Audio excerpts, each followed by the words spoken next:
حضرت مالک بن دینار فرماتے ہیں میں توبہ کرنے سے پہلے بہت بڑا شرابی تھا، میری 2 سال کی بیٹی تھی، میں شراب پینے لگتا تھا تو میری شراب گرا دیتی تھی، کہتی ابا میں تجھے گناہ نہیں کرنے دوں گی۔ 2 سال کی بیٹی، فرماتے میری بدنصیبی دیکھو میری بیٹی فوت ہو گئی۔ ایک رات میں خواب دیکھتا ہوں کہ دوزخ جنت کے فیصلے ہو رہے ہیں، قیامت قائم ہو گئی ہے، میرے لیے دوزخ کا حکم آ گیا، میرے پیچھے ایک بڑا سا اژدہا، بڑا سا سانپ بھاگنے لگا۔ فرماتے ہیں میں دوڑتا جا رہا ہوں، ایک بزرگ نظر آئے، میں نے کہا مجھے بچانا، کہنے لگے بیٹا میں کمزور ہوں، میں نہیں بچا سکتا۔ کہتے ہیں مجھے میرا اشارہ کیا، کہنے لگے پہاڑ کی طرف جا شاید تو بچ جائے۔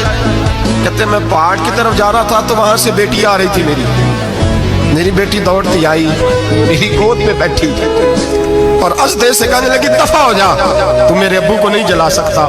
کہتے ہیں وہ 2 سال کی بیٹی کی آواز سن کے وہ ازدہ بھاگ گیا، میری گود میں بیٹھ خواب دیکھنا، میری داڑھی سے کھیلنے لگی، کہنے لگی ابا میں تجھے منع کرتی ہوں نا شراب نہ پیا کر شراب۔ میں نے کہا بیٹے یہ کیا ہے سارا کچھ؟ کبھی ابا جی یہ تیرے برے عمل ہے جو ازدہا بن۔ تو بزرگ کون تھے؟ کہنے لگے بیٹے ابا جی وہ آپ کا نیک عمل ہے، پر وہ کمزور بڑا تھا، آپ کو بچا نہیں سکا۔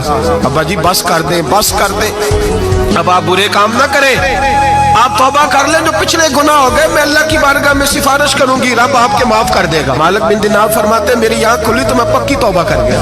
بیٹیاں تو بخشوانے آئی ہیں دنیا میں، بخشوانے، اور یہاں لوگ فخر کرتے ہیں، فخر سے بتاتے ہیں، کہتے ہیں میرے بیٹے کے 15 رشتے ہیں، شاید مجھے قرآن دازی کرنی پڑے، شرم کر، حیا کر۔ لوگیوں کی بیٹیوں کے بارے میں اس طرح کے انداز اختیار کرتا ہے، تو گناہ کرتا ہے پھر اس پر تو پھولتا نہیں سماتا، اور تو پھر تجھے حیا نہیں آتی۔ لوگ ٹیس کرتے ہیں، میں نے دیکھا ہے، ان کے بھائی کو تکلیف دیتے ہیں، ان کے باپ کو تکلیف دیتے ہیں، اذیت پہنچاتے ہیں۔ ڈرنا چاہیے، گناہ کرتے ہو پھر فخر بھی کرتے ہو، شرم آنی چاہیے۔